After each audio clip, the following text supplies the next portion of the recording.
Bravo, Romeo, Coon, Union, Yankee, and Nectar.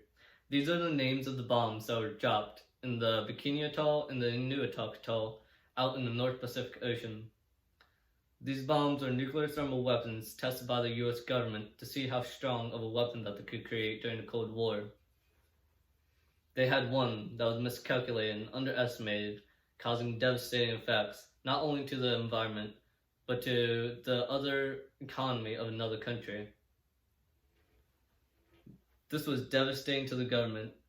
Not only did it hurt its reputations, we even learned that there's a little bit more to just the testings, but the use of people in it.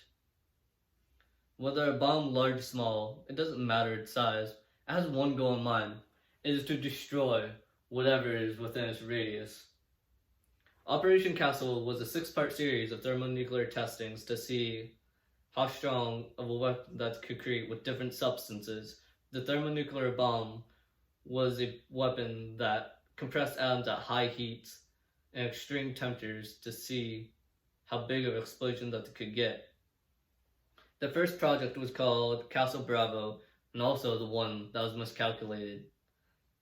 According to Adrian Roberry, an honors degree student with Peace, War, and Defense, says in her article about Castle Bravo, the scientists assumed that they would get 5 to 6 megatons of TNT. No, they got 3 times that, 15 megatons of TNT. And put that into perspective, that is 1,000 times stronger than the bomb dropped in Nagasaki during World War II.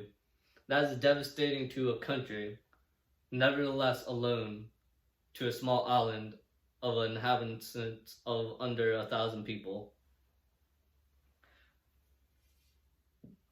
The government suffered great consequences, hurting their reputation.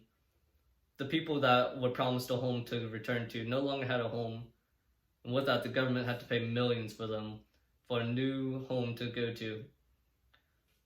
They continued testing even after that incident, and the radiation reached Japan, North America, Australia, and India due to global winds. An incident that happened was called the Lucky Dragon, or a Japanese ship that happened to sail too close, radiating not only the men but the catch that they had for that day. When they returned home, the catch was implemented into the fish market, causing a panic and a scurry, and even causing the Japanese economy to shut down temporarily. A month after exposure to the radiation, one of the crew members passed away.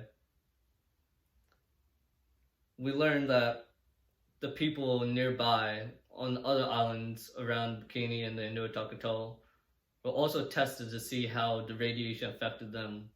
That was immoral by the US government. So, with the error and the mistake of the bombing, the Partial Nuclear Test Ban Treaty, or the Limited Test Ban Treaty, was created in order to restrict certain areas that you could test your weapons, with the exception of being the underground. The people responsible for the testing never did anything, and the people under them never stood up to say anything about it. That was error number 1.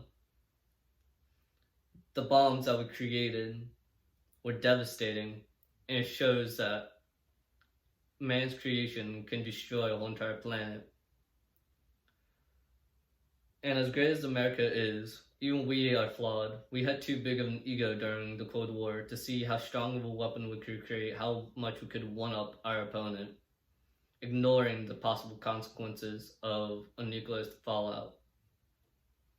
Castle Bravo was devastating to America's reputation, and it was more than just a testing on bombs. It was a testing people on guinea pigs that never signed up to be guinea pigs. The aftermath didn't just hurt America, but affected the economy of Japan.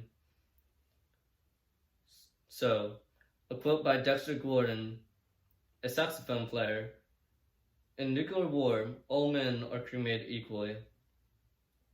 Whether you have more bombs than your opponent, it doesn't matter how you use them. It will affect you, whether you like it or not. It's a double-edged sword." Thank you.